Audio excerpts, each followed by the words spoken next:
here today to announce the largest acquisition program in the history of the Department of Defense. Roger, copy. The Joint Strike Fighter.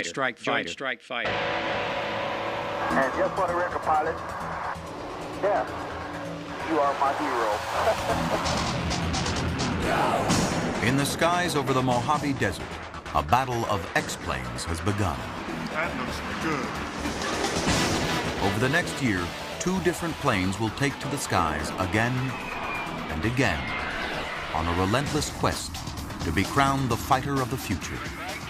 Perhaps the last manned fighter the U.S. will ever build. Oh, it smooths out beautiful. This is fun. Great, it was super, yeah. Thank you very much. So awesome. Oh, it felt great. We're going to fly the out of this airplane and just kick every day.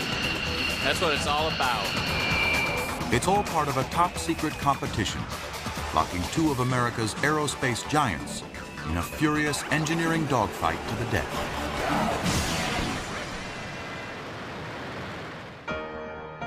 You couldn't have a more interesting competition. 2 very different companies and 2 very different designs. Conservative heavyweight against a radical newcomer. We got a hell of a smart team, so let's go figure out how to make it work. Whoa! There's never really any time to relax. Would I like to be further ahead? Yes. Would I like to be farther done? Yes. I think we truly believe that we've got the right vehicle for the customer. It's starting to look like an airplane. That's what's really neat about it. Oh, I see a future contract. Yeah, well, that too. Not just any contract, but the most lucrative contract in military history. At least $200 billion. Steering is off. And the winner won't be just any fighter. It will need to land on a carrier, evade enemy radar, hover like a helicopter.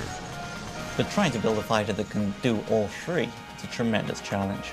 It's not a natural thing for a jet airplane to do. Come on, Simon. Experimental new designs come with their share of risks and failures. The 402 left to the downwind. But now, the U.S. military desperately wants a winner, claiming that aging fighters and shrinking budgets threaten to undermine its command of the skies. Going to 76.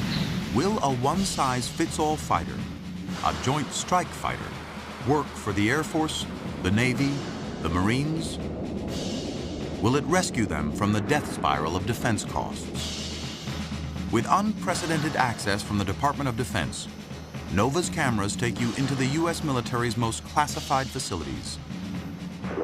From the beginning to repeated trial and error. Can I reset?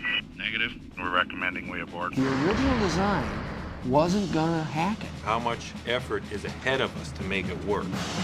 Watch 2 teams struggle to get their daring ideas off the drawing board and into the air. The Joint Strike Fighter will be the world's premier strike platform. With a decision to proceed now made, it is now appropriate to announce the winner of the Joint Strike Fighter competition. In the end, only one winner takes all. In the Battle of the X-planes. Up next on Nova.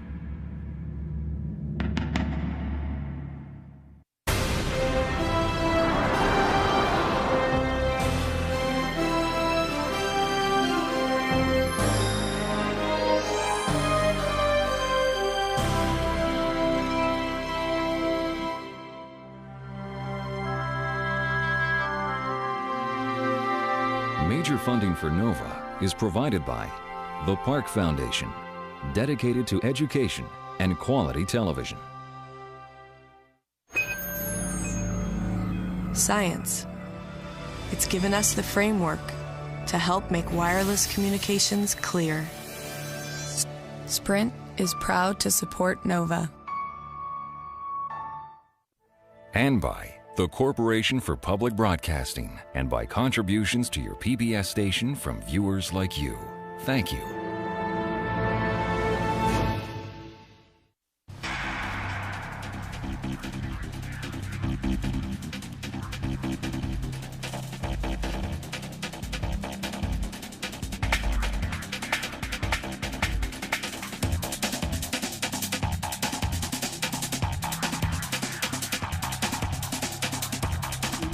Inside this bag is the future of American fighter power.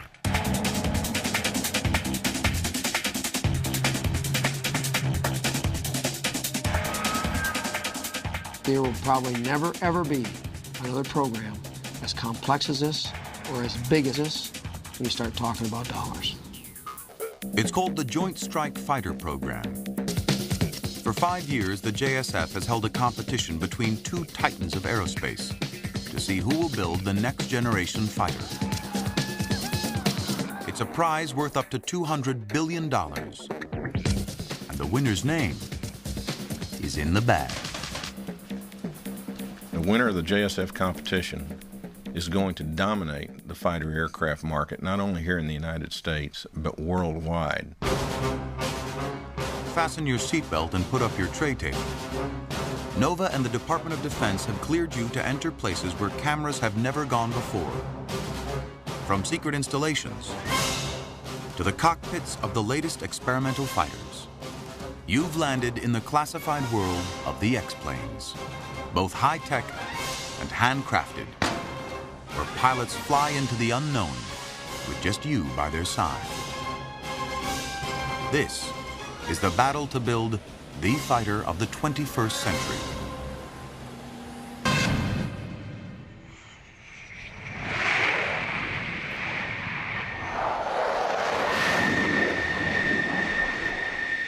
In the first strike in the war on terror, fighters are the frontline warriors. Navy fighters joined squadrons from the Air Force and the Marines to attack Taliban and Al-Qaeda positions in Afghanistan.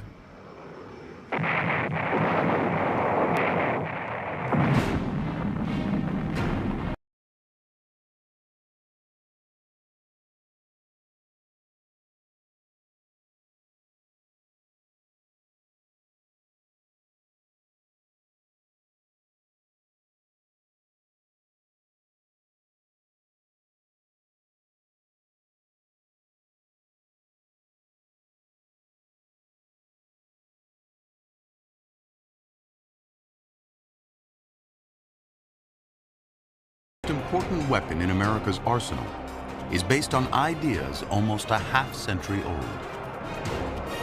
Our airplanes, they're wearing out. They're tired. 30-year airplane, still a great airplane, serves purpose as well, but it's old. These aircraft in the future battlefield, they're going to be a bit like dinosaurs. Not just in their sort of physical age, but their electronic capability. They may not be survivable.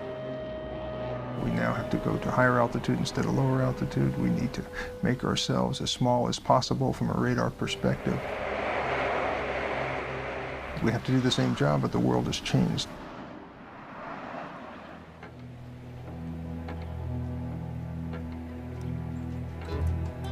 Almost all of America's fighters will one day wind up here, at the Boneyard at Davis-Monthan Air Force Base in Arizona. Old generals may fade away, but old fighters are cannibalized for parts. The Air Force still relies on thousands of these. The venerable F-16. But the F-16 is past its prime. In the age of stealth, this fighter shows up on radar the size of a small, flying house. This is an F-18, the mainstay of the Navy. But Navy planes get old fast. The controlled crash, known as a carrier landing, and the rapid acceleration of a catapult launch will eventually create irreparable stress fractures and send them all here. This is the subsonic AV-8 Harrier jump jet, flown by the Marines. While it remains the only successful vertical landing fighter, it dates back to the British invasion of America by the Beatles. Though later refined by McDonnell Douglas, by any measure, the Harrier is ready for retirement. The goal of the Joint Strike Fighter program is to replace all of these: the F-16, the F-18, and even the vertically landing Harrier. It is absolute vital necessity to have not only a replacement airplane for the older airplanes, but to have an airplane that's a 21st century airplane to meet the needs for tomorrow. The plane for the 21st century, at least for the Air Force, would appear to be already here. The new F-22 Raptor, scheduled for deployment in 2005. The Raptor is the ultimate fighter. So stealthy, its radar signature isn't much bigger than a bird. And it can fly at supersonic speeds longer than any other fighter. And that means it can strike deeply and invisibly at an opponent. But the Raptor has a huge vulnerability that the JSF program must overcome: a giant price tag. Each plane costs about $100 million. The F-22 is a spectacular airplane. The problem is it's expensive. And that means the Air Force will never really have enough of them to attack the many and varied small and large targets that make up the modern battlefield. The F-22 is just the latest example of a trend that goes back decades. Each new generation of fighters costs more than the last, so fewer are purchased. Ever more expensive fighters in ever decreasing numbers. In defense circles, that's known as the death spiral. Where the death spiral could lead is the prediction that in the year 2054, the U.S. defense budget will only buy one airplane. So the Air Force uses the airplane in the morning, the Navy uses it in the evening, and the Marines, unfortunately, only get to use it every leap year on the extra day. So that is the JSF's mission impossible: to break the death spiral by coming up with a new fighter that costs a third of an F-22, replaces all of these, and meets the needs of the Air Force, the Navy, and the Marines. They absolutely said, you'll never pull this off. Impossible. In the past, the fiercely independent services would have fought for their own weapons programs. In the 60s, when the cost-cutting Secretary of Defense, Robert McNamara, forced the Navy and Air Force to use the same plane, the F-111, the joint program was a resounding flop. But these days, with smaller post-Cold War budgets, the spreadsheet is mightier than the sword. The Joint Strike Fighter program was a huge leap of faith for the services. The enabler, though, was they didn't have any choice. They knew that they had to modernize their fighter force structure, and the funds were not available to do that. With no other options, the effort to design the Joint Strike Fighter begins. And almost immediately, there's a disagreement. The services can't even agree on the number of engines. The Navy's F-18 Hornet has 2 engines for safety. If one goes out, you don't have to ditch. But 2 engines are a deal killer for the Marines because of their weight. You cannot build today a 2-engine vertical short takeoff landing airplane. So the Navy wanted 2 engines. Marine Corps had to have a single engine, and the Air Force wanted a single engine because it was much more affordable, and they don't have it. They're not out over the ocean at night all by themselves like we are. The decision hinges on how dependable one engine can be. Steady state 255 started. After talking with jet manufacturers, the JSF team ramps up the specs for engine reliability. Rear Admiral Steidel convinces a reluctant Navy to go with just one. That was another piece that was necessary to pull the program together. So without that, we could not have a common production line. I think the effort that's gone on here to create a joint requirement is astounding, and it's really it's what's allowed the program to get where it is, and it will be what allows the program to continue, because if the services keep saying we all agree what we want and we want this aircraft, then it will happen. Even with everyone on board, there's rough air ahead. We know how to build a stealth fighter. We know how to build a long-range, agile fighter. We may even have a good way of building a fighter that can land and take off vertically. But trying to build a fighter that can do all three is very, very difficult. The Pentagon spent over $3 billion in research to see if it was possible. And the answer? Sort of. The airplanes are not the same aircraft, but the building blocks are the same building blocks for the most part. Same engine, same major avionics. In fact, it's not important to have every piece part the same, but the expensive parts or modules. Through the life cycle of the aircraft, there was the potential to save $60 billion. And that's a lot of money in anybody's calculus, even in the Department of Defense. With the services in agreement about the requirements, the Joint Strike Fighter program launches a competition for innovative designs for the new, affordable family of fighters. Like a high-stakes game show, only 2 contractors can make it to the final round and build test planes.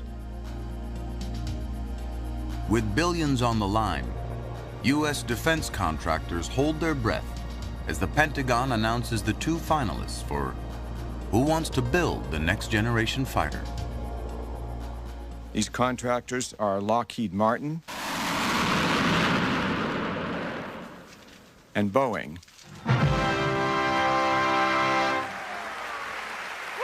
The announcement sends shockwaves through the aerospace industry, dealing a death blow to one of the most respected names in aviation.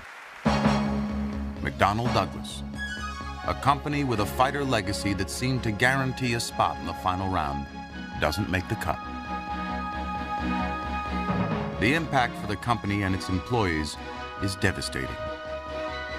Within 2 years, McDonnell Douglas is sold to Boeing, one of the JSF winners. A world leader in commercial jets, the Seattle-based company is seen as an unlikely contender in a fighter battle, for good reason.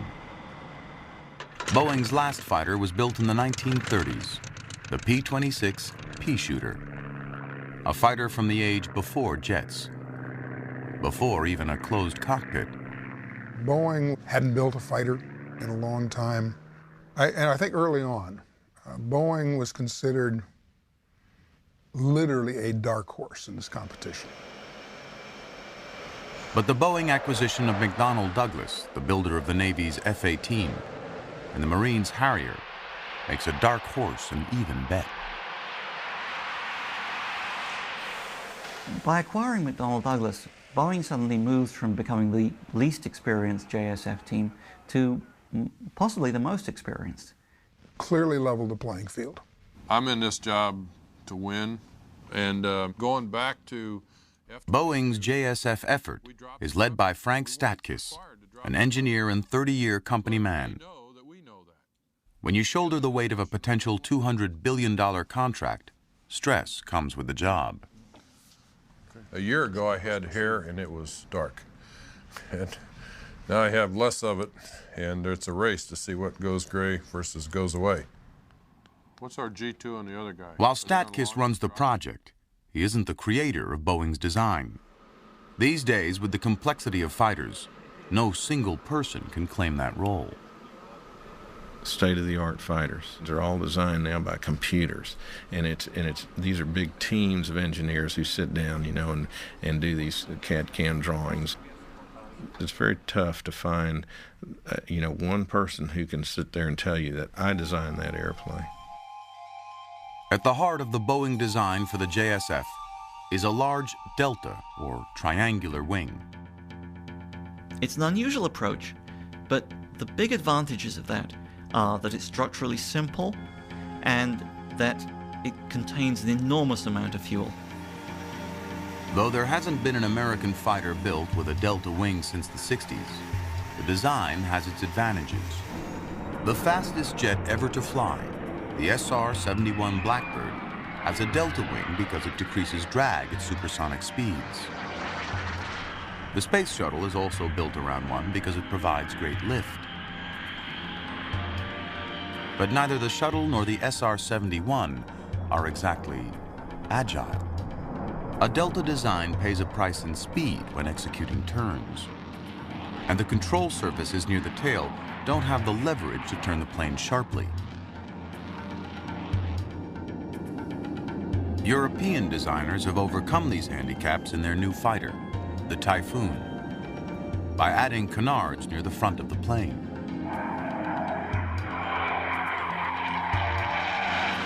But in the U.S., Delta fighters have been out of favor for decades, until the JSF picked the Boeing design as a finalist. Why the new interest? Deltas can be cheap to build. Boeing took a step back and said, what makes aeroplanes expensive? How can we leave it out? And they got a very, very simple design. Boeing's expertise in wings has kind of taken a different tack. Our engineers have chosen to build this wing as one piece from tip to tip. We have always studied the idea of building a one-piece wing and attaching the fuselage to the wing. And so this time we had an opportunity to really try it. Boeing has taken to heart the JSF concept, meeting the needs of the Air Force, Navy, and Marines through a versatile common design. And it even accommodates the biggest JSF challenge, landing like a Harrier. While it gets a bad rap for safety, the Harrier is no doubt the most adaptable fighter ever built. Matching its capabilities will drive many of the design decisions of the competition. When fully loaded with fuel and bombs, a Harrier takes off in as little as 500 feet, a third of that needed by most fighters. That short takeoff distance makes many roads into potential runways. After an attack, it returns, a lighter fighter, ready to execute its trademark Buck Rogers move.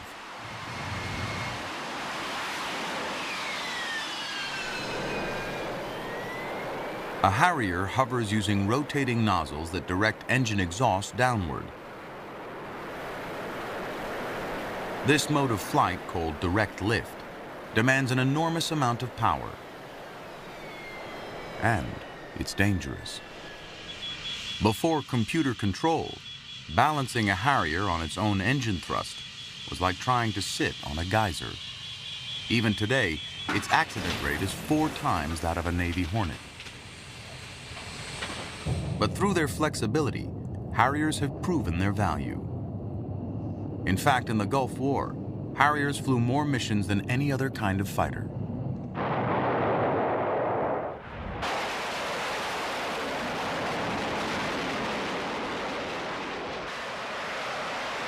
For the British, the Harrier remains essential. British aircraft carriers are smaller than their American counterparts. The Harrier's short takeoff ability overcomes the problem and creates a portable fighter force. The Harrier has allowed the UK basically to be where it couldn't be. The Falklands was a classic example. I mean, without the Harrier, we could not have defended the Falklands. We couldn't have got any aircraft down there. But the ability to put a reasonably competent combat aircraft onto a deck and get it down there and then fight was just the difference between success and failure.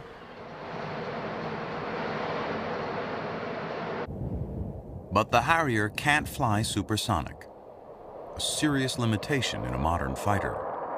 In terms of its turn performance, its range and endurance, its maximum speed, whichever metric you want to look at, it fares unfavourably with any modern aeroplane. We also have brothers in arms with the US Navy, so from the Americans... The British search for a replacement Harrier brings them to the JSF table. They become full partners. It's the first time a foreign government has been included in an American fighter development program. The addition of the British only heightens what many consider the central technical challenge of the JSF competition: landing the fighter vertically. Alternatives to the Harrier's direct lift system have been studied by both contractors, but Boeing has come to a surprising conclusion. Over the years, all contractors have looked at all of these various lift methods, and the least impact of the design always and has been direct lift. The Boeing lift system is basically the modern version of the Harrier. Taking the engine thrust and putting it through a pair of nozzles that direct it downwards. The advantage that Boeing has is that you basically strap on the lift module around the engine, so the changes are pretty minimal. The fewer the changes between the Marine fighter and the other versions, the better the bottom line. Boeing has made an ally of affordability. So I believe when we're all finished doing a flight test, we'll have proven that direct lift offers the absolute greatest affordability because of the greatest commonality. While direct lift is affordable, other parts of the plane must pay a price. For balance during hover, the engine must be in the middle. That leads to a gaping inlet to feed it air. To some, Boeing has designed a plane only its mother could love. It's a strange-looking aeroplane. It's short, it's squat, the engine's in the front, not the back. It has this huge air inlet in front that reminds me of a hippopotamus. This is a fighter competition, not a beauty pageant. But there is an adage in aerospace that if it looks right, it flies right. And appearance may be a deciding factor. Appearance aside, Boeing's proposal is a cunning entry for the JSF competition. Throwing over fighter tradition, the company delivers a radical but simple design that promises to be cheap to build. Boeing's ready to give its aerospace opponent a flight to the finish. When I daydream, I see it hovering, I see it taking off from airfields, I see it operating around the ship, and sometimes I even see it shooting down the Lockheed airplane.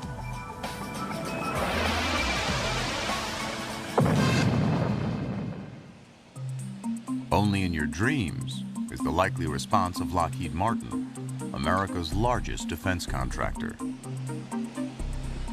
For decades, in this secret facility in California, the legendary Skunk Works, Lockheed has designed and built aircraft that have blown through the boundaries of imagination. The Lockheed Skunk Works reputation is founded on its ability to put together a small team of very motivated people, get everybody else out of the way, and leave them to solve a problem that everybody else thinks can't be solved. The whole history of this place has been, there is nothing that we can't do, there is no project that we can't accomplish. There's a huge amount of pride of we can do anything. We've done that. We've done that. By the time Lockheed earns its place in the final JSF competition, Chief Engineer Rick Rezebek and his team have already spent 5 years designing their fighter. Now they must build a pair of test planes in just 2. If Lockheed wins, their work will live on for decades. If it loses... The stakes are horrendous on this. This program will end up running from today out through the year 2050. Long after my retirement, the performance of this team and the decision-making that goes on during these next 2 years are very key. The mystique of the Skunk Works remains unrivaled in aviation. It's the birthplace of America's first operational jet fighter, the P-80.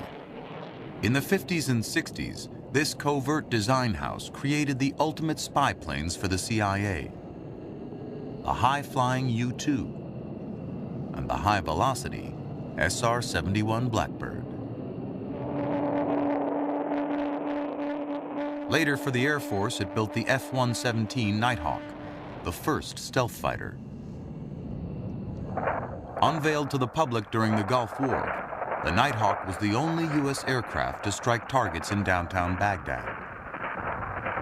The image of anti-aircraft guns aimlessly blazing away at invisible attackers is a surreal salute to its success, and that of the Skunk Works.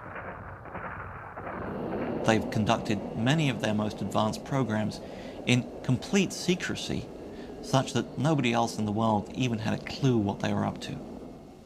It's got to be very, very scary going up against those guys. The F-117 sacrifices speed and handling for stealth. It's been superseded by the current gold standard of American fighters, the F-22 Raptor, built by Lockheed. While very expensive and not the all-in-one fighter for the JSF, the Raptor provides a wealth of proven design ideas, including a radical new shape for stealth. It's no surprise the Lockheed design for the JSF inherits the Raptor's contours. Built around one common airframe, Lockheed's proposed fighter is modified for each service. Most visibly, the Navy model has a larger wing and tail for carrier landings. The exterior design of Lockheed's fighter holds few surprises. On the surface, it looks like the company doesn't want to gamble. It's on the inside for the Marines' vertical landing requirement that Lockheed's bet the farm. The company's gone with a daring new propulsion system known as a lift fan. The lift fan has been an engineering challenge because there has not been a lift fan built before. In the lift fan design, the engine sits in the usual fighter position in the tail. A drive shaft connects it to a large fan placed behind the pilot. To hover, engine exhaust is directed downward.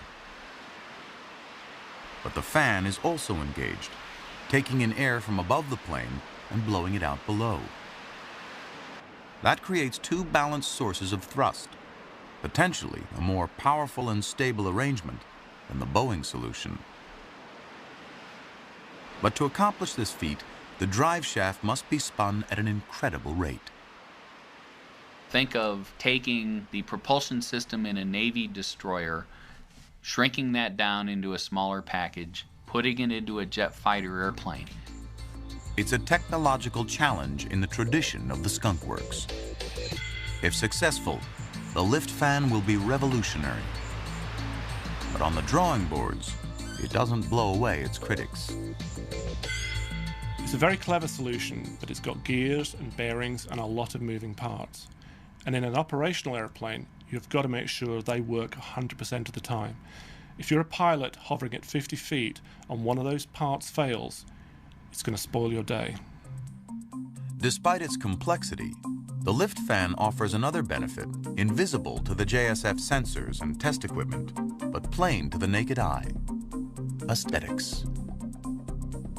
You can look at the Lockheed Martin airplane and say, that looks like what I would expect a modern, high-performance, high-capable jet fighter to look like.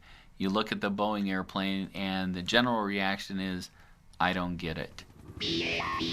Lockheed will build its test planes the same way it's built its successful prototypes of the past, as handcrafted machines, here in the Skunk Works. This facility provides a well-worn path to winning the JSF competition. Lockheed will try to triumph through daring new technology. Just like Legos. While Boeing tries to win with a bold, cost-saving design, combined with manufacturing know-how second to none. You couldn't have a more interesting competition. Two very different companies, two very different designs. A conservative heavyweight against a radical newcomer. If Lockheed wins, it continues its decades of fighter manufacture.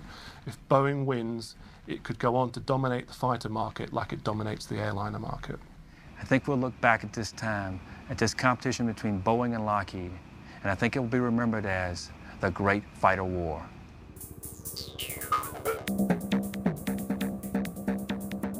The next battle of the fighter war will feature close combat. Less than a mile away from the Skunk Works is Boeing's top-secret complex, the Phantom Works. And these two classified installations, the JSF competition is ready for takeoff. The schedule will be fierce by aerospace standards. In 24 months and on a budget of $1 billion, each company must build and fly not one, but two experimental planes. Adding to the tension, Boeing and Lockheed will remain in the dark about each other's progress. Nova is among the select few cleared to enter both facilities. Its footage locked away each night by security personnel.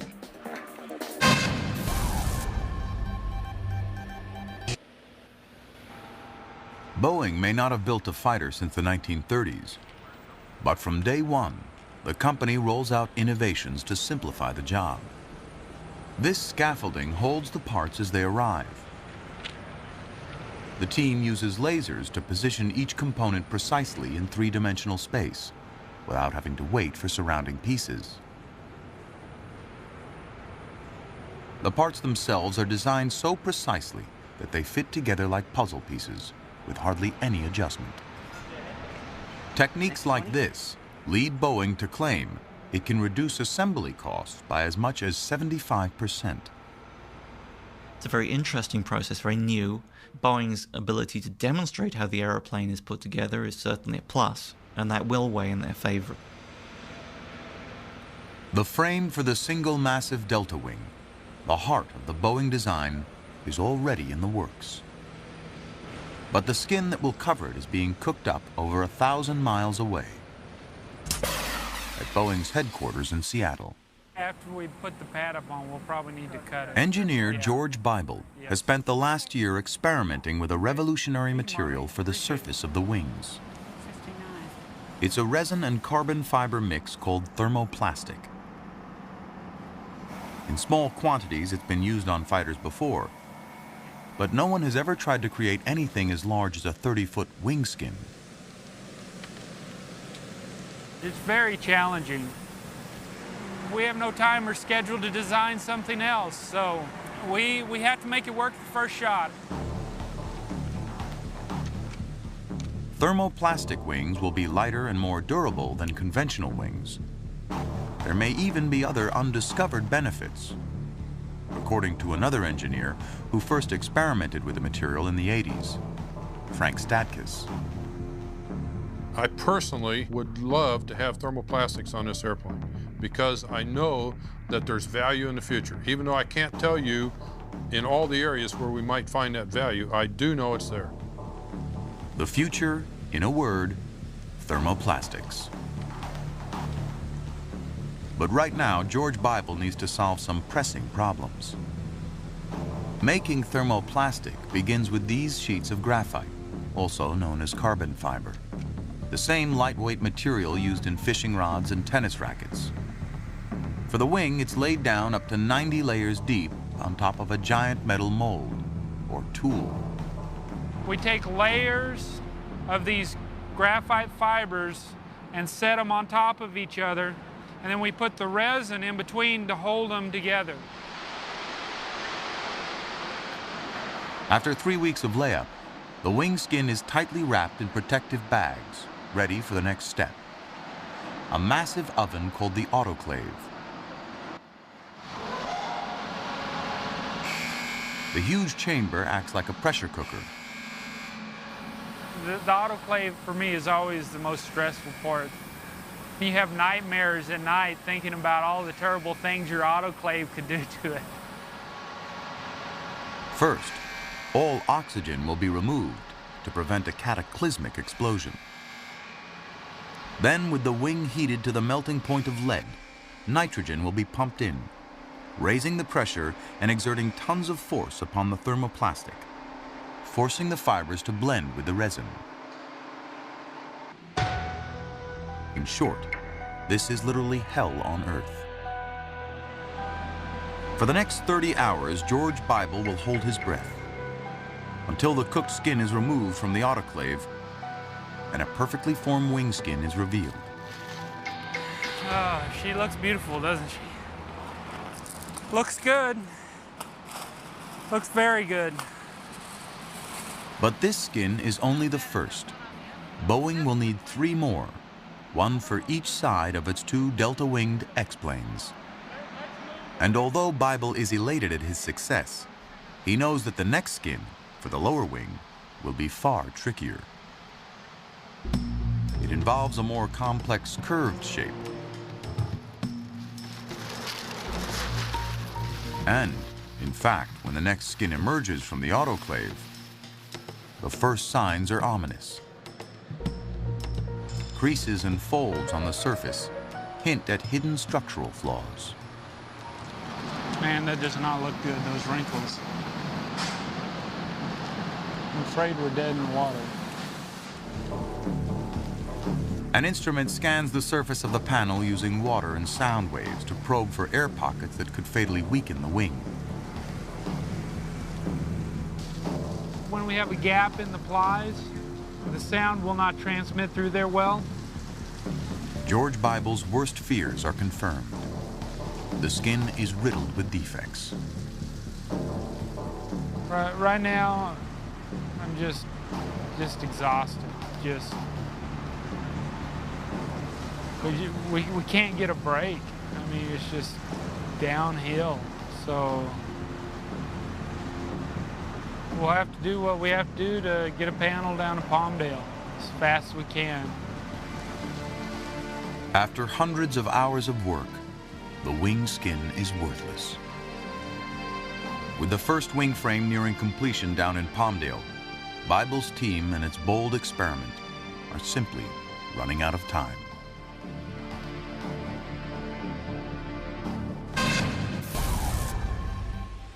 Lockheed is facing a crisis of its own.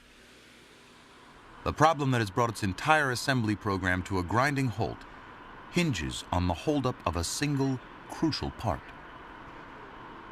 We can have 99% of everything it takes to assemble the airplane, but if there's one part that hasn't been delivered yet and it's buried somewhere in the middle of the aircraft, you have to wait on the assembly work until that actually shows up.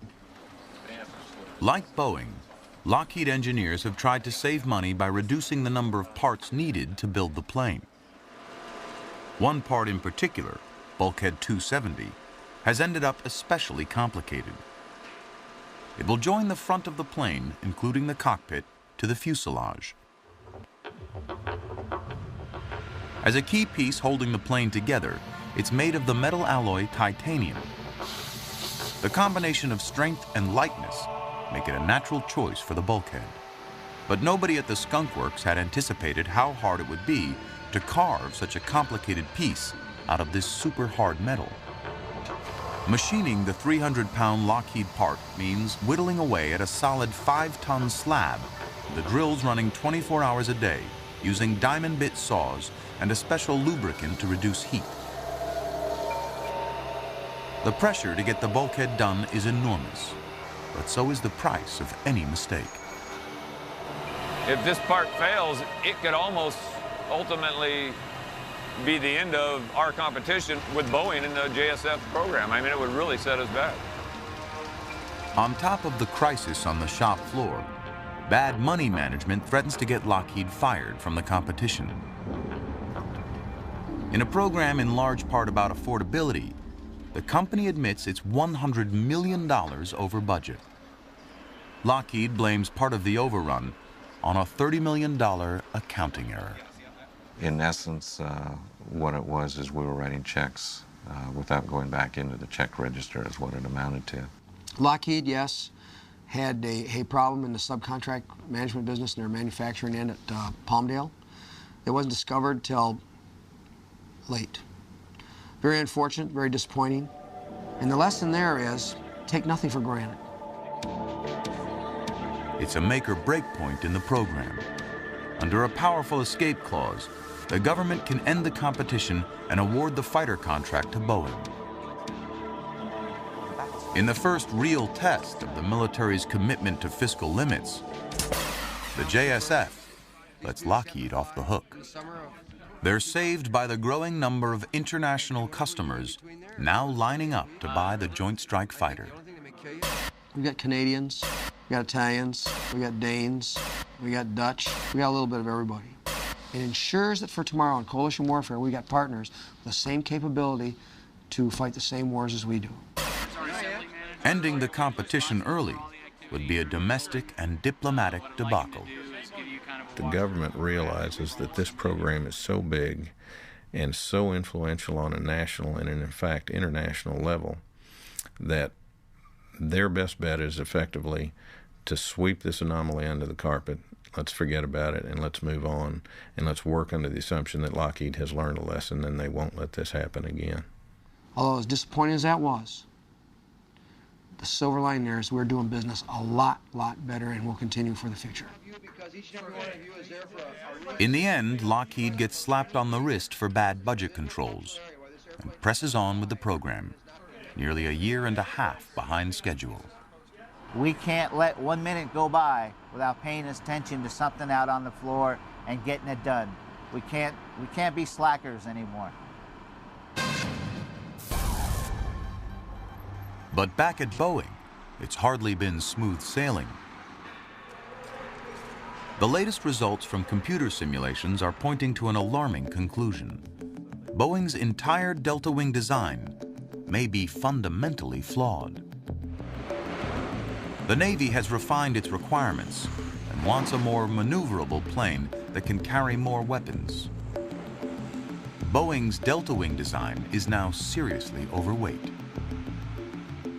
Months into building the test planes, Boeing's lead engineers conclude that the only way to lose the pounds is to abandon the delta and come up with a new wing and tail design. We are at a point in the process here where we need to make a decision on the tail. I think we're really struggling with which way to go. An engineering team led by Dennis Muhlenberg must come up with a new tail design that will work on a reconfigured fighter. The conventional choice is called a four-poster for its 4 control surfaces. The tail design for all modern U.S. fighters, including Lockheed's Raptor and its proposed JSF fighter. But there is an experimental alternative, a novel 2-post tail with just 2 angled control surfaces. The Pelican tail is named after its inventor, an engineer inherited from McDonnell Douglas, Ralph Pelican. He argues its merits. Sure, I understand you're all nervous about this new concept. I think it can be done. Proponents of the Pelican tail argue that the design is less visible to enemy radar. In other words, it has a smaller stealth signature. For Boeing, this is an important plus, since Lockheed is the originator and acknowledged master of stealth technology. I think we can't afford to have any question at all over our signature and whether we're meeting a signature. I don't think that we really know enough about the Pelican tail. You know, we think we can make it work, but how much effort is ahead of us to make it work? Those supporting the traditional 4-post tail argue it's a known quantity. The word on the street is that the JSF program managers favor it for the same reason. There's a slight benefit from a strategy standpoint that we can negate a perceived Lockheed advantage by going to a 4-poster. On the other hand, we end up looking like the follower with 2 teams that have the same design. I vote for the Pelican tail. I think we've got to bite the bullet and go there. I guess maybe I'm still more conservative than Fred, and I would stick with the 4-poster and try and get the signature to work with the airplane with a 4-poster. But your probability of getting hit... The room is deeply divided. I'm talking about if you have a failure. In the end, Muhlenberg must break the tie. Now, I've been a 4-poster fan up until about an hour ago. All right? I think we can beat the pants off Lockheed when it comes to work and weight, handling qualities, aerodynamics. Whether it's real or not, they're perceived to have a signature advantage. So we need to do something to our configuration that will give us a signature advantage. I think the Pelican tail does that. All right? Feeling pressure to make a bold choice, Muhlenberg chooses the Pelican tail. About some things, so let's go figure out how to make it work. But just days later, after Frank Statkus and senior management review the choices, Boeing changes its mind. Concerned about weight and performance, it commits to the more conservative 4-post tail. Is signature versus weight. The 4-poster is a little safer way to go. So I was a little torn from a personal standpoint, but when we stood back and looked at the data, I think we made the right decision. Boeing radically changes the wing and tail design, which gives the proposed fighter a fresh new look. The new plane is projected to be 1,500 pounds lighter and more agile. But it's too late to incorporate the design changes into Boeing's 2 test planes, now 8 months into assembly.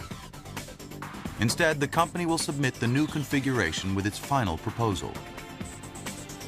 by testing the new design in simulations and wind tunnels and flight testing the old design, Boeing believes it can prove the soundness of its approach.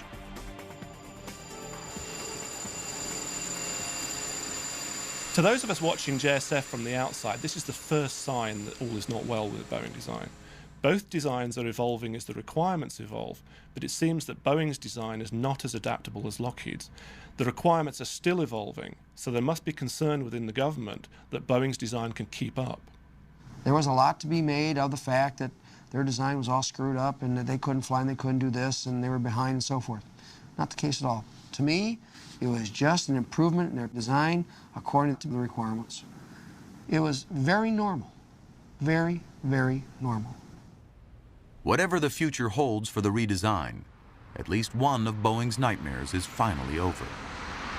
George Bible's team has finished the troublesome wing skins and is ready to rush them from Seattle to California. The last pair of panels is loaded onto a C-5 Galaxy, the largest cargo jet in the Air Force. Boy, I hope the wind doesn't tip her wing over. Bible scrapped the temperamental thermoplastic and cooked up the wing skins from a more conventional composite. Though heavier and less durable, the new wing coverings are finally on their way to Palmdale, still more or less on time and on budget. And that's just what happens when you're reaching in technology. Sometimes you're successful and sometimes you're not. Emotionally, it'll be over for me when I see that airplane disappear over the horizon heading south.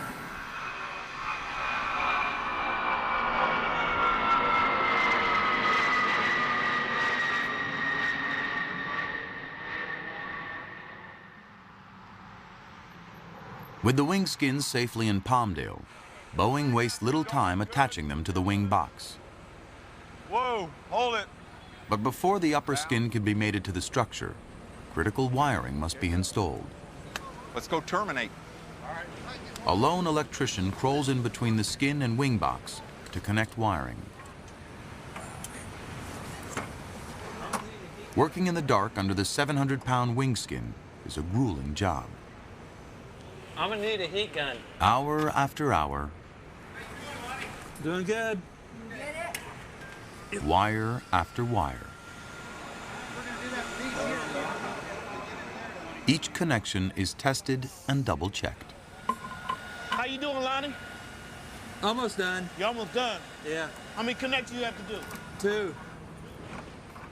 He's been in there for 4.5 hours. Has not come out yet. It's dedication. Now here he comes. See if his leg's still moving. All right, Lonnie, my man. You ready to clear, Jack? With the wiring done and the skin lowered into place, mechanics will spend the night hand-tightening thousands of fasteners.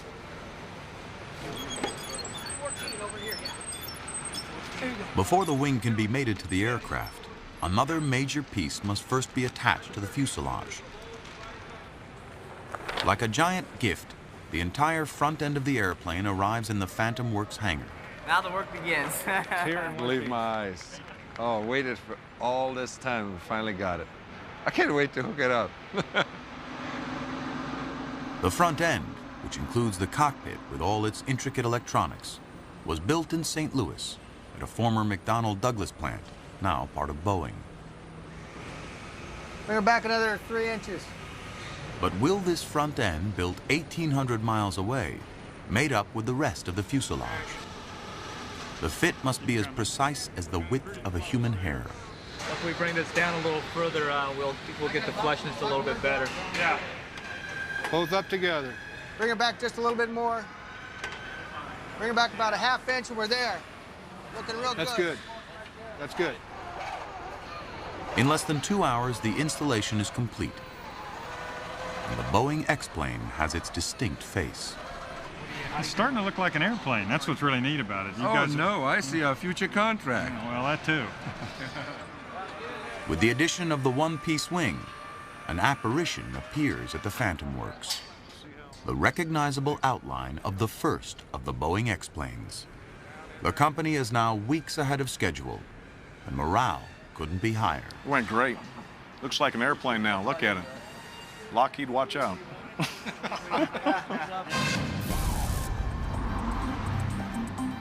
What Lockheed is watching out for is an end to its crippling parts delay. You guys ready? Mechanics finally installed Bulkhead 270, which took 5 long months to carve out of titanium. No, this way, this way. Ed Buer nervously waits to see if it will fit. If it does, a plane will quickly take shape around it. If it doesn't, it's game over for Lockheed. Designed on the latest computers, cut with diamond-tipped bits, only to be installed with a sandbag.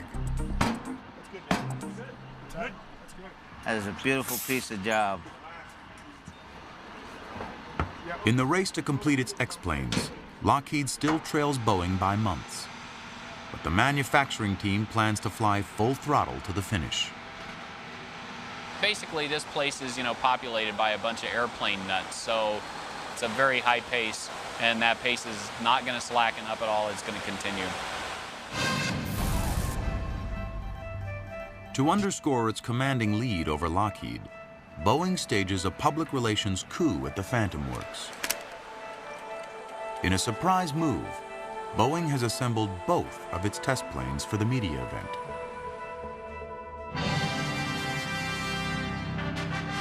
Ladies and gentlemen, the X-32A and the X-32B concept demonstrator aircrafts. What do you think? In an aerospace tradition called rollout, the company shows off its brainchild in 2 different versions to the world. It's a moment of high emotion for Boeing program manager Frank Statkus. It's everything that we've done for the last 3.5 years. It's all your successes. It's all your thoughts. It's all your weekend work. It's all your overtime. It's the soul that's in that airplane because each and every one of us sweated bullets to put it there.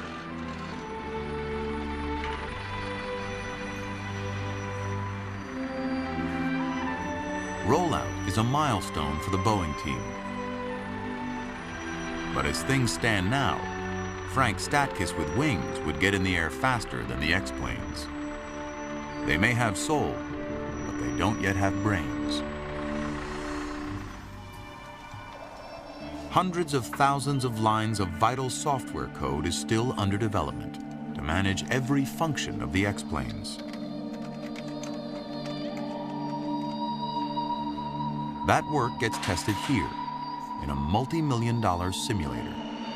Just yaws into wind gently. Boeing's lead test pilot, Fred Knox, puts the faux fighter through its paces. With the crosswind, how about we look at 20 knots of crosswind, just to give a little outside. Modern fighters are designed to be aerodynamically unstable. 10, roger that. Under computer control, that aerial volatility transforms into acrobatic agility. Reset. Okay, you now have crosswinds. 10-10, roger that. Every simulated flight by Knox helps refine this essential software. Flight control software controls the airplane the way it flies, but it also turns on the air conditioner, it raises and lowers the landing gear, it navigates for us, it does every critical element and every critical safety element in the airplane. If we haven't done the development here, the airplane will not fly. Touchdown. Yeah. But less than 2 months after rollout, the software development suddenly goes offline. Boeing is crippled by the largest white-collar strike in American history. 17,000 aerospace engineers are off the job, including more than 100 developing the X-plane's flight controls. Progress inside the Boeing Phantom Works grinds to nearly a halt, while outside, a small group of engineers joins the strike.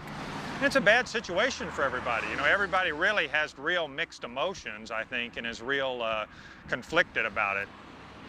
40 days later, the strike ends, but Boeing doesn't escape unscathed. The strike on our program is a terrible wound. We lost weeks of schedule. Those weeks will not be recovered. With the setbacks, Boeing's lead over Lockheed evaporates.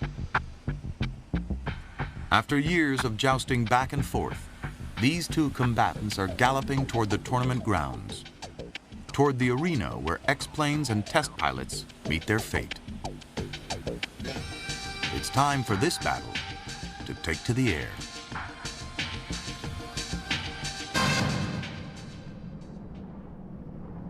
Just 30 miles away from the Skunk and Phantom Works lies the proving grounds for all of America's X-planes, Edwards Air Force Base. Edwards Air Force Base is a tremendous facility, and one of the hallmarks of that facility is the lake bed. It's about 12 miles wide, it's 20 miles long, and it's a very hard, flat surface. And you can put the airplane down, and you don't have to worry about running out of runway because you've got the whole lake bed in front of you. With these wide open spaces, Edwards and experimental planes go back to the first supersonic flights. Here, the original X-plane, the X-1 flown by Chuck Yeager, broke the sound barrier over half a century ago. Since then, aviation triumphs and tragedies have made Edwards the hallowed ground of X-plane history. Now these skies will hold an epic contest never seen before, a battle between X-planes. Historically, we have 47 X-plane programs. So this is the first time in history, ever, that any two of those X-airplanes have competed against each other for a production contract. It's unprecedented. It's time for Boeing's dream to take flight, while Lockheed can only watch from the ground. After years of derision as a second-rate contender, Boeing proves even an underdog, like its X-32, can have its day. Airman Lorma, this is Freddie Knox from the Boeing Company. We're getting ready to launch that X-32 on its first flight this morning.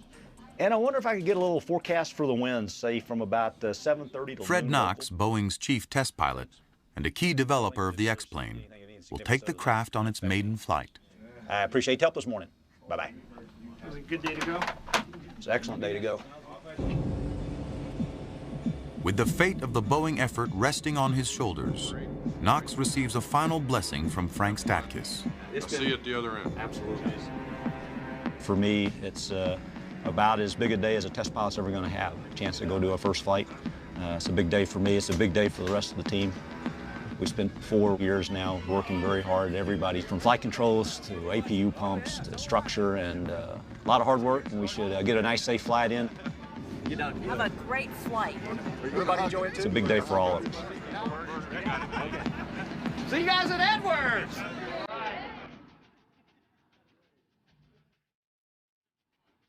Yeah, couldn't be a nicer day, huh? I'm excited, I'm pumped. We're ready to go. Everybody's smiling. Look at that. You're looking sharp, sir. F8 forever, you bet. There's my team. If Fred Knox is nervous, he doesn't show it, even after finding some stray tools in the cockpit.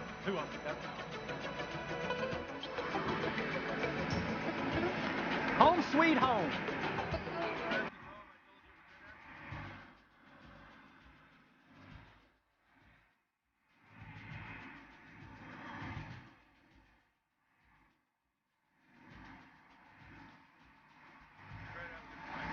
It'll be fun. Thank you, sir.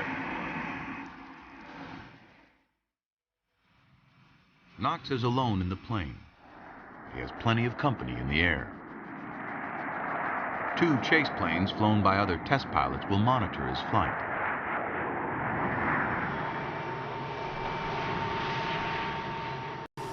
Is ready to come. It's going to be exciting. Finally, all of our life is in there.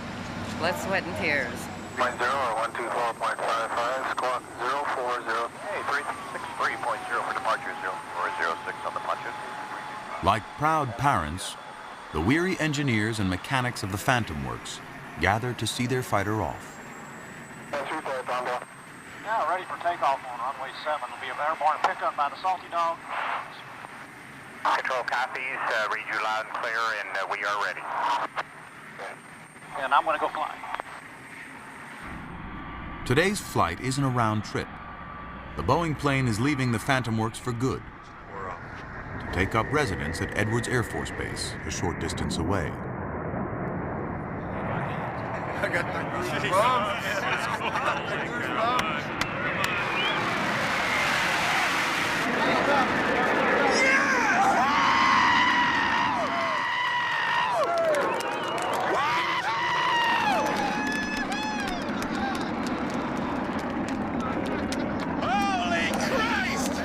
I was bawling like a baby. Yeah, I mean, it was excitement, you know, and then it was just kind of mainly a huge sense of relief. Easing the throttle back, it's climbing like a banshee. There is. Within minutes, the X-plane is in the airspace over Edwards, wheels down just in case. But 11 Alpha 160 looks good. I'm just going to give you a brief. Knox has flown this plane for hundreds of hours in a simulator. Now he gets to see if the real thing handles the same way. But 11 Alpha 160 looks good. Hey, I'm happy with the airplane. Then, Boeing test pilot Dennis O'Donoghue in his chase plane spots a problem. Truck Irish, on the starboard side, you've got hydraulic fluid leaking from about the forward mid-fuselage. I'm just guessing it's the first flight stuff pouring out a little bit, but we'll watch. It doesn't appear to be dissipating. I'll keep an eye on it. Roger. With the source of the leak uncertain, Knox is told to cut short his long-awaited flight. Just going to give you abbreviated test points, and we'll set up for a landing here. 2 numbers off, runway 25, wind 2504, altimeter 3002, clear to the Hawthorne Airport, via Palmdale Victor 518. Congratulations, Fred. Well done. Well, hey, we got airborne. We need to start to prepare and set the airplane down. There she is. Got one flight under her belt. We dropped a little fluid out of it. We never lost, everything stayed up. It's full normal landing. The flying quality's about 11. O'Donoghue was getting nervous. He couldn't stand the fluid pumping out. Congratulations. So it's time to land, huh? Yeah, it was definitely time to land. From the moment I saw it, it was time to land. The hydraulic leak turns out to be minor, a tiny glitch in an otherwise triumphant day.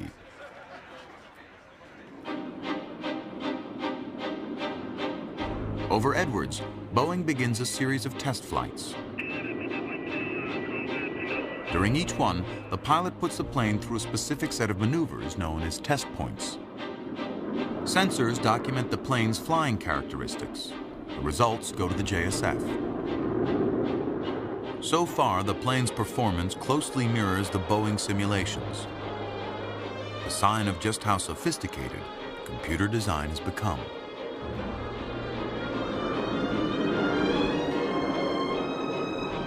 Every pilot has been astounded at how closely the airplane actually matches what we thought it would do, from air speeds and flying qualities and system performance. That's just been a really good surprise. While this version of the Boeing X-plane is intended for both the Air Force and Navy, it's the Navy requirements that will be the most demanding. Commander Phil Yates, call sign Rowdy, is the official Navy test pilot assigned to the Boeing effort. For him, it was an unexpected honor. I received a phone call. How would you like to be the first Navy pilot to fly the JSF? Well, after picking my chin up off the ground, I said, yeah, I think I'd like to do that. Carrier landings are a testament to the precision skill of Navy pilots, and Rowdy is one of the best. In preparation for testing the Boeing X-plane, he takes an F-18 Hornet out for a spin. Okay, good nozzles, good hydraulic pressure, good RPM. Here's a salute. Here we go. And we're off. Oh, that's out. Man.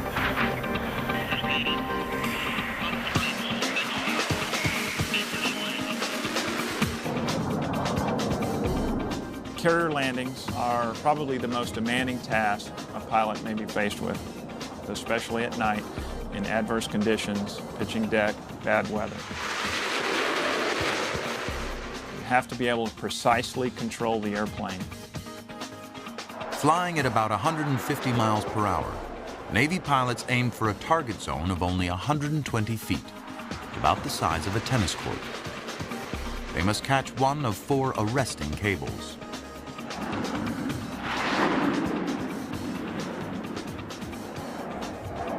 Pilots don't apply brakes. In fact, at contact with the flight deck, they gun the engine to full power, so that if the plane misses the cables, there's enough thrust to get airborne.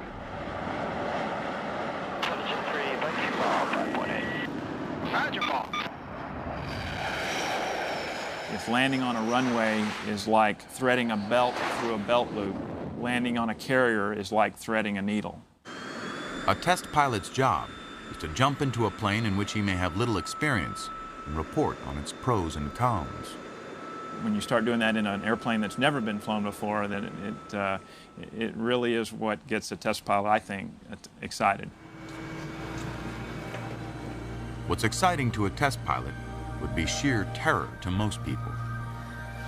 Here at Edwards, Rowdy will put Boeing's X-plane through the precision maneuvers of a carrier landing. Good morning, sir. How you doing? We all recognize that these are unproven airplanes, but we as test pilots deal with that we're going to be able to handle any situation that the aircraft presents to us. If we don't feel that way, we wouldn't be flying.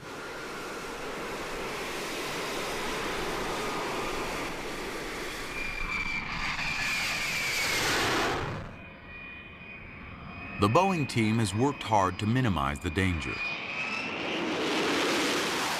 But the test requires Rowdy to fly so close to the ground, any error or technical problem may be fatal. A section of runway has been marked off, equal to the landing strip on a carrier deck.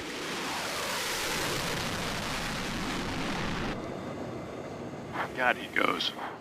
Roger that, Phantom 3. From a control room miles away, a team of Boeing engineers monitors the X-plane's every move. Roger that. Pilot learns what kind of corrections and control inputs he has to make, and then it's also the aircraft's ability to respond to those control inputs. It's that combination that ultimately determines how well the airplane is going to do at the ship. As he would on a real carrier, Rowdy receives visual cues from an optical landing aid called the Fresnel lens. If he can line up an amber light called the meatball correctly, Rowdy knows he's approaching at a safe angle for a successful touchdown. He gets additional tips from a landing signal officer on the ground. On a real carrier, this officer would give a score to every landing. I don't want to hear what you say. Low starts in the middle. We're not really trying to grade the pilot on what Rowdy's doing. He's a skilled aviator who knows how to make the corrections. Raj Paul. So what we're trying to look is find out how the airplane is performing with certain deviations applied to it.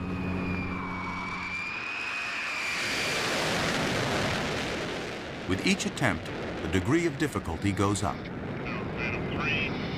To recreate real-world conditions, Rowdy begins an approach descending too fast or at too steep an angle, and then tries to correct for it.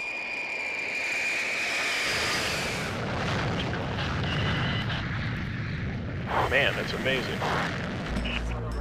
The X in X-plane means experimental, but occasionally it means unexpected. On one test flight, pilot Dennis O'Donoghue runs into trouble.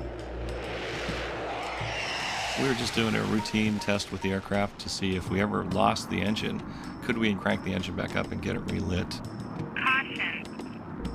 Suddenly, a warning light comes on indicating the X-plane's landing brakes have failed. Flight control. Flight Talk to me. Do you want him to reset or slow? You can't reset. You gotta bring it home. Phantom 3 control, we need you to RTB. RTB, can I reset? Negative. Suspecting the warning light is at fault, O'Donoghue brings the plane into land on the runway. Without brakes, he will quickly run out of room, risking injury to himself and his reputation.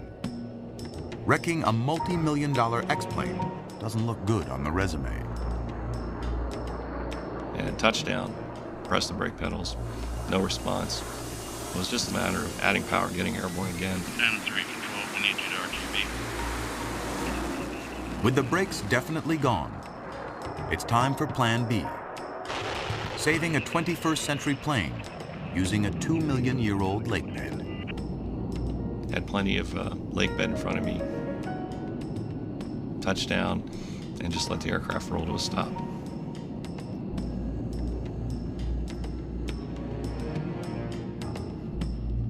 Had we not had the lake bed, that would have been a much more critical emergency, much more critical. After a month of successful flights, Boeing's luck has run out. Repairing the brakes reveals a major software problem. Still read 9, so you got the 3. Still read 9s. 4 9s. The plane is grounded. All right, well. To make matters worse, Boeing no longer has the skies over Edwards to itself.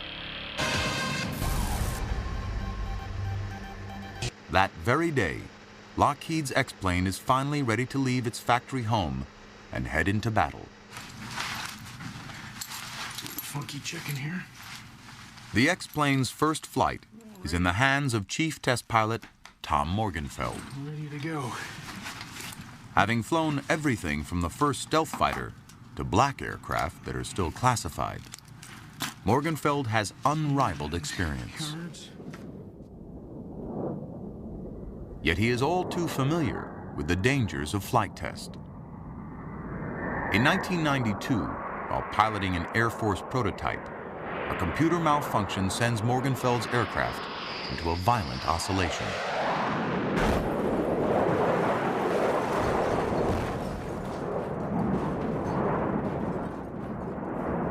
After skidding in flames for more than a mile, Morgenfeld walks away unharmed. Now, nearly a decade later, the legendary test pilot is about to climb into another untested fighter. No turning back now, I think. I've committed myself, huh? The first time you fly an airplane, it's a tremendous thrill. Your heart's pumping and the adrenaline's flowing, believe me. In a Lockheed tradition, Morgenfeld carries with him the wallets and car keys of assembly manager Ed Buer and the rest of the senior X-plane team. It's a sign of confidence. Thank you. And hat trick on condition, you're clear 2.0, 2.1. Roger.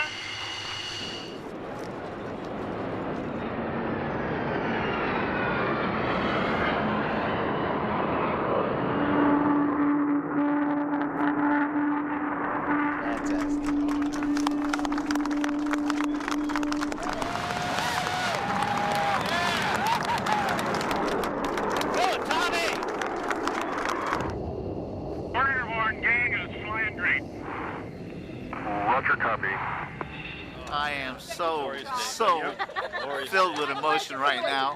Oh, man. This is fun. All complete, feels great.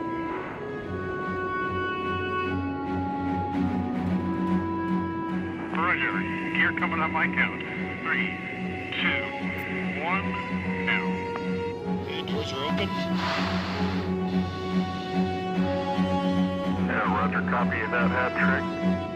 After 22 minutes, the first flight is over. Lockheed's X-plane touches down at its new home.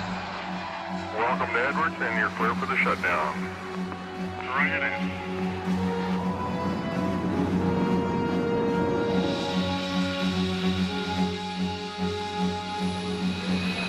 That beautiful man up there right now.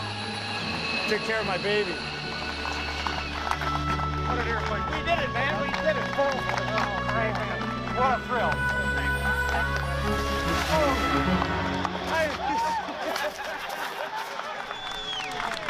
Sorry. I had to hold you. I had to hold you. Good job, man. Hey, Les. Good job, man. What an airplane. What an airplane. Hey, Andy. Yes, yes, yes. What an airplane. Oh, yeah. Get you wet.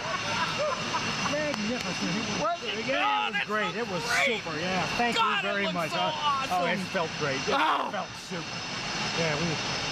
I wish we'd have done a little bit more. I just wanted to keep on flying. Airplane's ready, too. I mean, yeah? It feels great. That's Thanks, great. Rick. God, we put all these guys. Gotta get to the winter. We're gonna fly the out of this airplane and just kick every day. That's what it's all about.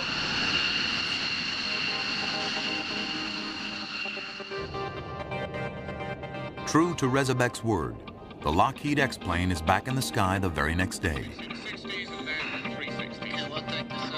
A carefully orchestrated series of maneuvers slowly reveals this jet's true capabilities. Baby steps is a very good way to put it. Very small, analytical, incremental steps. We don't want to go out and push the airplane or the pilot or the test team beyond their capabilities. Lieutenant Colonel Paul Smith, call sign TP, is the JSF's chief test pilot brought in from the Air Force and assigned to the Lockheed effort. Like all the pilots, he spent hours in the simulator, but it didn't quite prepare him for the feel of the real thing. Probably the most incredible experience I felt was the enormous power behind me with the engine. I've never had this happen to me, but it's probably synonymous with being shot out of a fire hose. Just a very steady, incredible amount of acceleration right through your back. And the feeling like this was a stallion that was ready to go anywhere, any place I wanted it to, and if I just let it go, it would go there. The Lockheed plane is like a stallion in another way as well. Like all fighters, when it comes to fuel, it eats like a horse. While not a JSF requirement, Lockheed wants to tank up its plane through aerial refueling. And to make up for lost time, Lockheed's ambitious test schedule depends on it. There was a lot of pressure to get the aerial fueling certification done so we could start tanking. The amount of time we could spend in the air before that was about 30 minutes, realistically, and that was just not enough time to get everything done that we need to get done.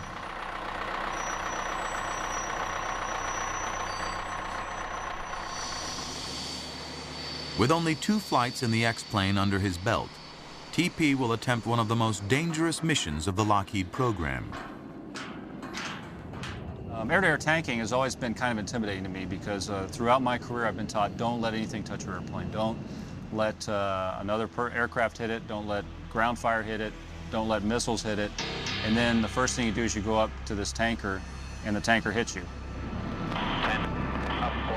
At 20,000 feet, TP rendezvous with a KC-135, heavily loaded with fuel. The tanker slowly extends a boom towards a receptacle located behind the cockpit of the X-plane. It's really a basic feeling of trust between you and the guy flying the boom to make sure he doesn't hit the airplane where he's not supposed to. TP cautiously edges closer. At that point, you just have to fly very stable because he's trying to plug that boom in the back of the aircraft. Running low on fuel, with only minutes before having to abort, TP makes contact. And you can actually feel it in the airplanes. You feel like you are part of the tanker and it can actually fly you around. At that point, you just kind of relax or try to relax and stay in that same position while you download gas. X-plane and tanker are now coupled in tight formation at 350 miles per hour. Less than 5 minutes later, the crucial maneuver is over. This airplane flew tremendously well on the boom, better than any other airplane I've flown. And so it was very easy to get confident in yourself and confident in the airplane very quickly. For the competition, Lockheed designed its X-plane to use the Air Force system of aerial refueling. But Boeing's gone with the Navy's version. With its software bugs fixed, Boeing's X-plane is back in the air. Navy planes have a fuel probe designed to plug into a drogue basket at the end of a hose dangling from the tanker. But during Boeing's first refueling attempt, the basket flies dangerously close to instruments mounted on the nose. These test sensors are used only for evaluating the plane's performance. But if the basket breaks them off, they may be sucked into the engine. That could bring down the plane. And that's not the only problem. When the refueling basket makes it onto the probe, it fails to seat properly, sending gas everywhere but the tank. In a blow to the Boeing effort, aerial refueling is ruled out as too dangerous. I'm sure that Boeing's engineering staff was somewhat puzzled by all this. There was some serious study work done. There were a lot of engineering studies that were conducted, but converting that data to the full-scale finished artifact is oftentimes a little bit of a magical process, and it doesn't always work out. For the remainder of flight testing, the Boeing X-plane gets its gas on the ground. And the company's month head start on Lockheed drips away. Every time they have to land and refuel, they're losing time. While they're doing that, Lockheed Martin is in the air and they're completing all their flight test objectives. For Lockheed, one goal has remained out of reach. In a month of test flights, its X-plane achieves Mach 0.98, just short of breaking the sound barrier. Like aerial refueling, the JSF doesn't require a demonstration of supersonic flight. But with only 3 more test flights of this version of their X-plane left, Lockheed wants to hear the boom. Today we're going to go supersonic for the first time. It's an emotional victory as much as anything else. People understand supersonic that work in this industry, and it's a very, very big thing. The crew has worked out here for now approaching 30 days, 7 days a week, 12 hours a day. And it's nice to give them a lift. Where is he now? The Lockheed X-plane team has struggled with a host of small but stubborn problems that have kept the plane subsonic. But at the end of a long day of flying, with test pilot Morgenfeld at the controls, all that is forgotten when the Lockheed plane crosses the boundary first shattered in the same skies by the very first X-plane.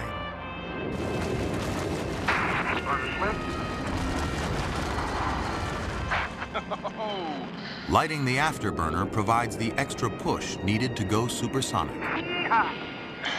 That was Tommy. Did you hear that?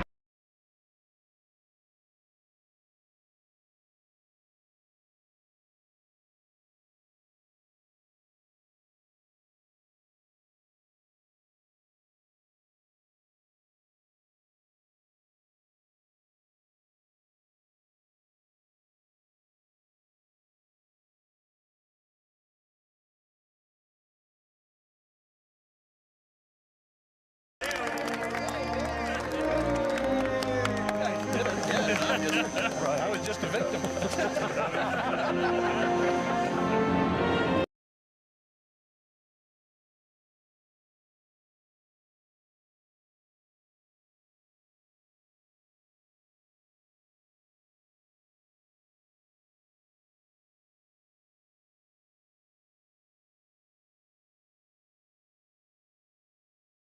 Of performance, only to see its adversary do the same. You had 2 aircraft prototypes, and yet they were flying several times a day. And this is unheard of for X-planes. And it's a testament to both designs and both design teams that they were able to do this. Both teams set out to demonstrate a certain number of test points. They both seem to have done it. Both aircraft flew. They were pretty reliable. I don't think there's anything that's come out of this stage of the program that would say that one or the other is going to win. A Boeing airplane is much more of a competitor than anybody, in particular Lockheed, really expected. I don't see any distinct advantage to either airplane. At this stage of the game, I'd have to tell you that it is neck and neck. Both Boeing and Lockheed realize the entire competition and the largest military contract ever may come down to the JSF's final requirement, achieving the Harrier trick of landing vertically. Houdini once made a 5-ton elephant disappear. Lockheed plans an even greater feat, to levitate over 3 times that weight. A 17-ton fighter using its radical new lift fan. The fate of the competition, perhaps even the fate of the company, rests on this untested system. All of their eggs are in this one basket.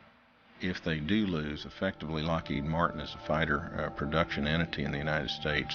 That will come to an end. They have nothing else to keep their front doors open. Lockheed engineers install their lift fan system into the X-plane, hopefully transforming it into that hybrid of the skies, a vertically landing jet. While it remains unproven, the concept behind their unique lift fan system exudes engineering elegance. 2 columns of air instead of 1 in the Harrier balance the plane's descent. 1 column is the engine exhaust directed downward. The other column is created by a lift fan connected to the engine by a drive shaft. The fan takes in air from above and blasts it out below. It's an ingenious system, but in practice, it requires a symphony of moving parts. Lockheed has chosen a very complex solution. If something goes mechanically, catastrophically wrong during the hover, you have very, very little time to get out.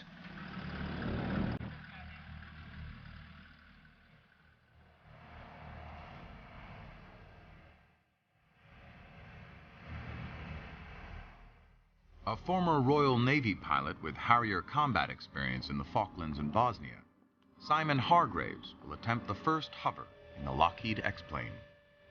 He spent years in preparation. Still, there's no question he's about to take a ride on the wild side. Nobody's ever tried to model a propulsion system that's quite as complex as this, quite as integrated as this. So there may be some areas there where the airplane doesn't respond exactly as I'm expecting. The vertical landing tests will start over a hover pit, 10 feet deep and covered by a steel grate. The hover pit is designed to minimize the chance the engine will suck in its own hot exhaust. Hot gas ingestion is a familiar danger to Harrier pilots. If the exhaust used to float the plane somehow enters the engine's air intake, the engine will start to choke. What happens when you ingest hot gas, your thrust decays. Your thrust decays, you lose lift, you start descending at a rapid rate and can lead to a catastrophic accident. Venting the hot gases out the side of the hover pit provides some protection.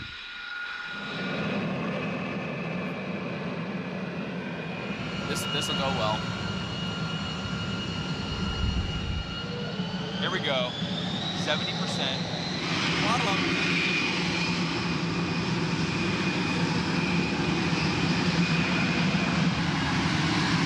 Nose up. Come on, Simon. Come on, baby.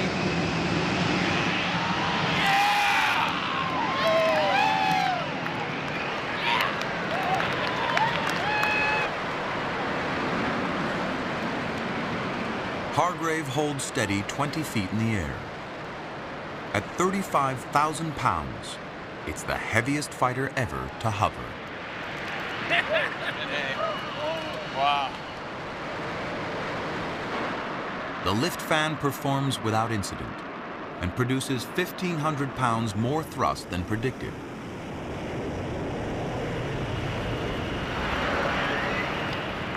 That was great. That was incredible. Let's do that again. Incredible. After nearly 2 years of struggling to keep up with Boeing, the Lockheed team now has reason to display their usual abundance of self-confidence. We've never had a doubt in our minds at any point in this program that this is the right type of airplane and propulsion system, and we've felt very sorry for the competing team against us. I never felt sorry for him. Yeah, that's true. While the lift fan works, Lockheed still hasn't accomplished the tricky mid-air maneuver called conversion, going from level flight to vertical landing with its complicated dance of moving parts.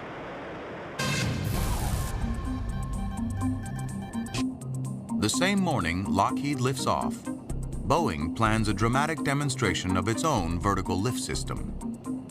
The company's second X-plane has been flown across the country. The new proximity to Washington decision-makers and lobbyists doesn't hurt.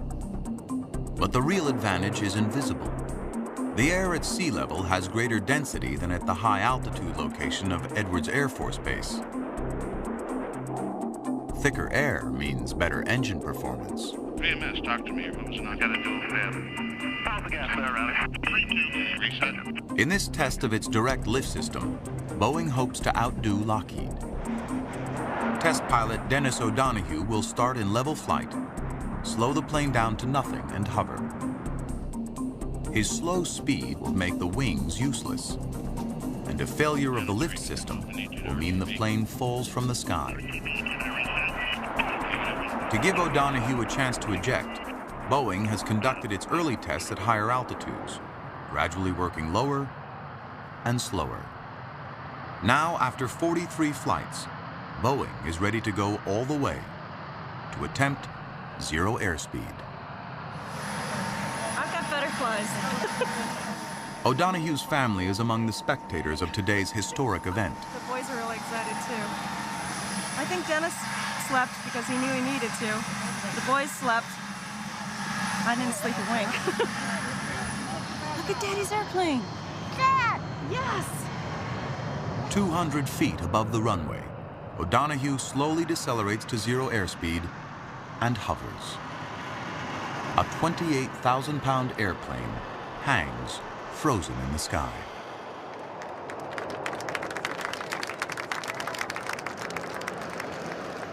Hey, Norris, that looked good here. Yeah, the hover performance looked real good. Numbers were looking pretty nice, especially RIT. And guess what, Erica, pilot?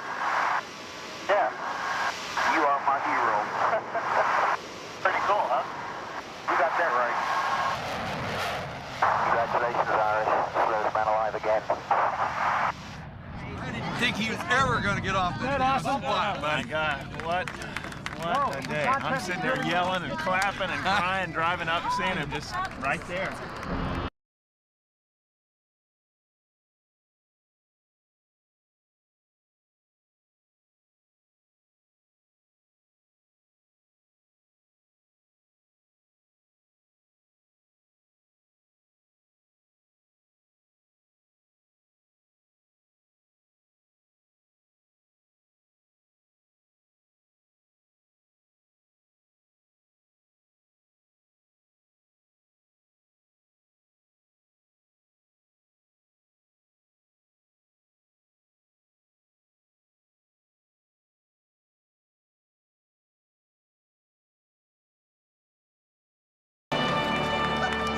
Wonderful. Brendan said it was better than Star Wars, and for him, that's a lot.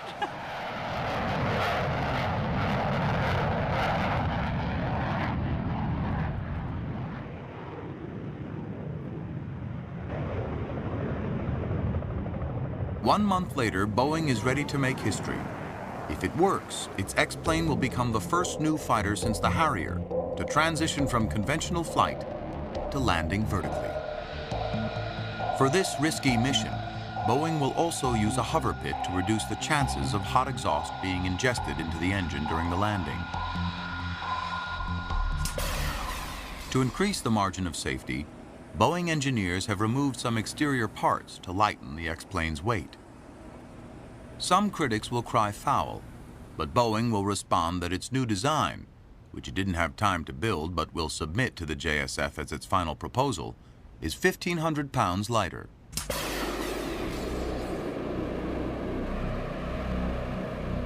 Dennis O'Donoghue is in the cockpit again, while flight test conductor Howard Goffus will closely monitor the mission from the ground. Now, there's fewer unknowns. We know we can do it. We know we've been there. We know what we've seen so far, but we're still only one failure away from having a really bad day. Okay, coming to 50 feet. Here we go. Closing in over the pit, the Boeing X-plane comes to a stop and begins a slow descent.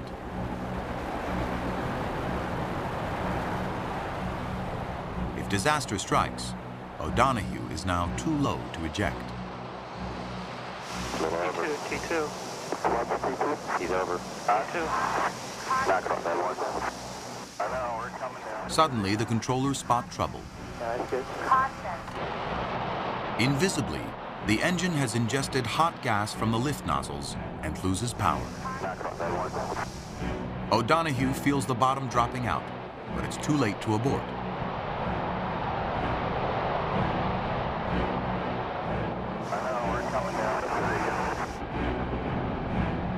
20 feet and only seconds from the ground, the gas dissipates, and the engine gains enough thrust to touch down safely. Excellent landing. He's down on the ground, and we realize it, and so there's you're in the quandary for that split second. Okay, we just did our first VL. What happened? Over by the runway, no one is aware of the close call. Reviewing the data, the test team believes a choice made to increase safety, the hover pit, may be causing the problem. There's almost no crosswind to clear the pit of exhaust. Hot gas may be collecting and bouncing upward into the air. They decide to attempt a second vertical landing, but on a solid surface.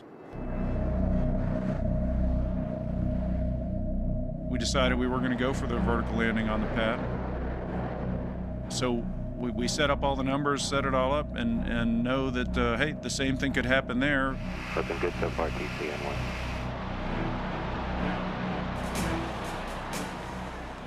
The second vertical landing goes without a hitch, to everyone's enormous relief. Hey, Howard. Yes, sir. Lieutenant. Yes, sir. But just a week later, during another vertical landing, an old friend pays an unwelcome visit. It's a pop stall, the result of hot gas ingestion just above the ground, a common event in Harriers. Boeing engineers predicted it might happen and designed it out of their new version. But they decide to play it safe and stop testing their vertical system. A month later, Boeing completes all major requirements for the Pentagon ahead of the competition. It's a major landmark, and if anything has them worried, the Boeing executives certainly don't show it. It felt great. It looked great. It felt great, yeah. I'm confident that we are the head of the class now, and I expect to stay there. All right, one more time.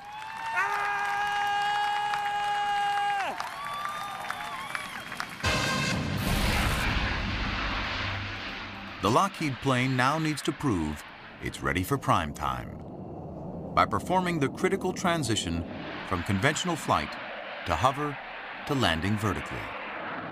We need to demonstrate that we can land on a solid surface, both to make sure we've got the performance and the flying qualities to do that, to make sure that we've dealt with ground effects such as hot gas ingestion, and to prove that we can land on a normal sort of surface without damage or significant erosion to the surface. Okay, converting in 3, 2, 1, now. At 1,000 feet, Simon Hargraves engages the lift fan and slows down.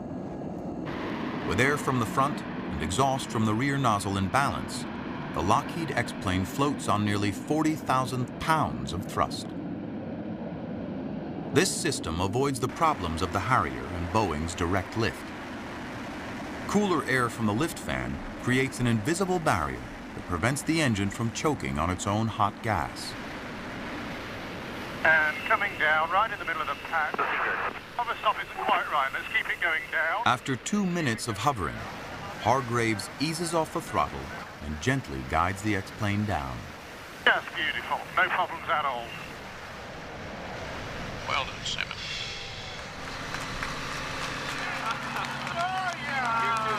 Good job. Simon, honor. Yeah, right. Easy. Great. Simon, it looked like you've been doing that for 20 years. It felt like it, yeah. It's been a long time coming, and that's the only thing I can say is yes!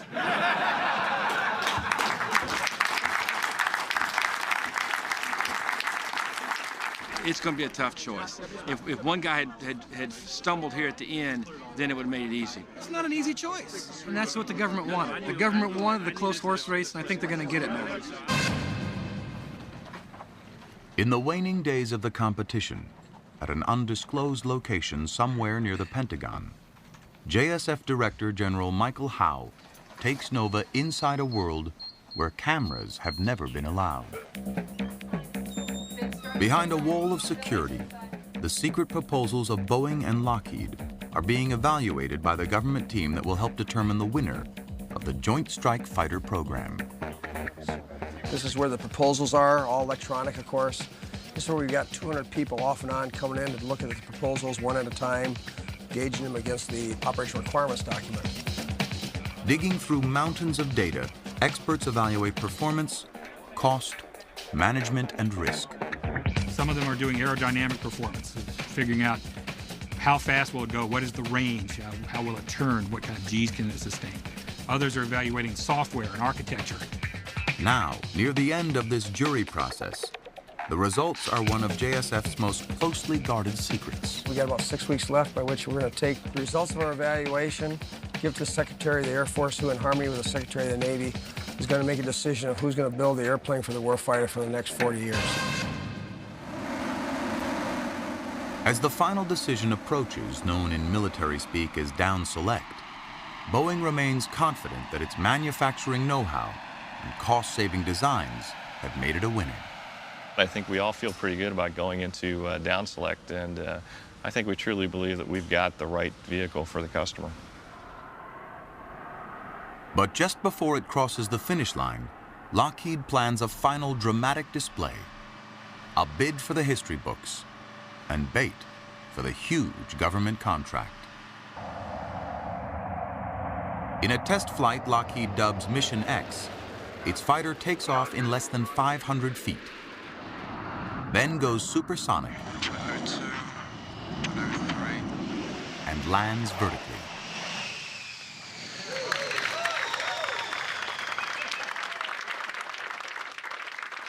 Since the Harrier is subsonic, the maneuver is a milestone in aviation history and a direct hit on Boeing's need to strip off parts for vertical landing and reinstall them for supersonic flight. But the Lockheed team pushes its luck too far. They attempt a vertical takeoff and transition to conventional flight.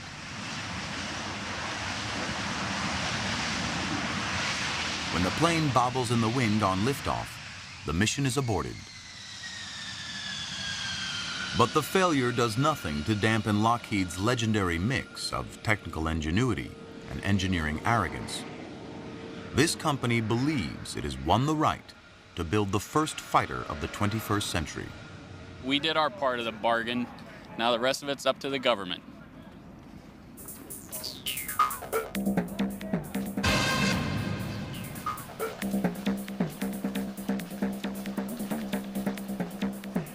Five years after the battle began, it's D-Day. The decision is in the bag. The contractors anxiously await the news. In Palmdale, California, Rick Rezebek and a few hundred members of the Lockheed team gather in the X-plane hangar. We did as much as we needed to win this thing, and very, I don't know, comfortably, anxiously, nervous, and confident. Did the best we could. Yeah. Did the best we could. While in an office in Seattle, the leader of Boeing's X-plane program, Frank Statkis, and company vice chairman Harry Stonecipher stand by for word. Where are we going to be able to watch this thing from? Right here. Let's watch it. We're here today to announce the largest acquisition program in the history of the Department of Defense, the Joint Strike Fighter. The value of the program could be in excess of $200 billion. Two contractor teams, one led by Lockheed Martin and the other led by Boeing, have just completed a concept development phase. Both contractor teams met or exceeded the performance objectives established for the aircraft. The process involved, at the end, was about 250 people. And both proposals were very good, both demo programs were very good, but on the basis of strengths, weaknesses, degrees of risk of the program, it is our conclusion, joined in by our colleagues from the United Kingdom, that the Lockheed Martin team is the winner of the Joint Strike Fighter program on a best value basis. Is the winner of the Joint Strike Fighter program on a best value basis.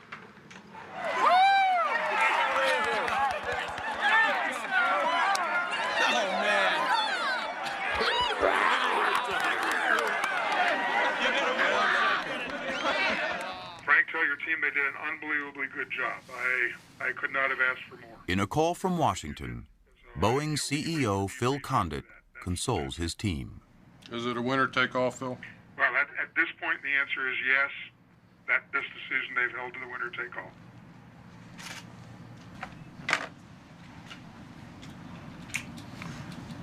You did a great job. I'm sorry. No, you did a great job. Because I don't know what. In my mind, the Boeing redesign, the hot gas ingestion, makes me wonder if for Boeing to win, Lockheed's lift fan engine had to fail. One of the biggest deciding factors in this competition, in my opinion, was that Boeing never managed to make a vertical landing with the aircraft in complete configuration.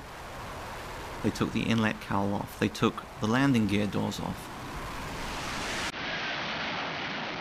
Lockheed Martin made complete vertical landings with the aircraft in the same trim that it could go to supersonic speed in.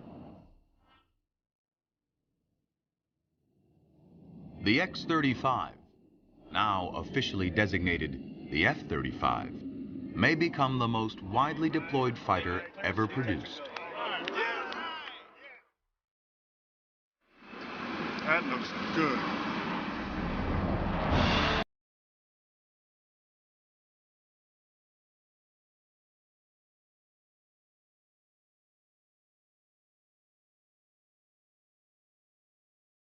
The first successful operational jet fighter used by the U.S. military.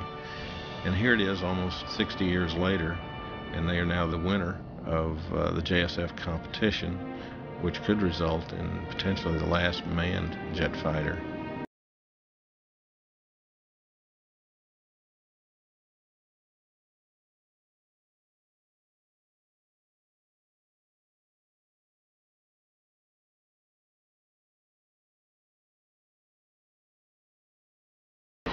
But fasten your seatbelts. There may be turbulence ahead. Now the fun really begins, because Lockheed has to deliver on its cost and performance promises for the JSF. And the government's already talking about cutting the number of airplanes it's going to buy and spending more on unmanned combat air vehicles. And who's one of the top builders of unmanned combat air vehicles? Boeing. Losing the Battle of the X-planes may not mean losing the war to dominate the future of American air power. So the last chapter in the JSF story is really yet to be written.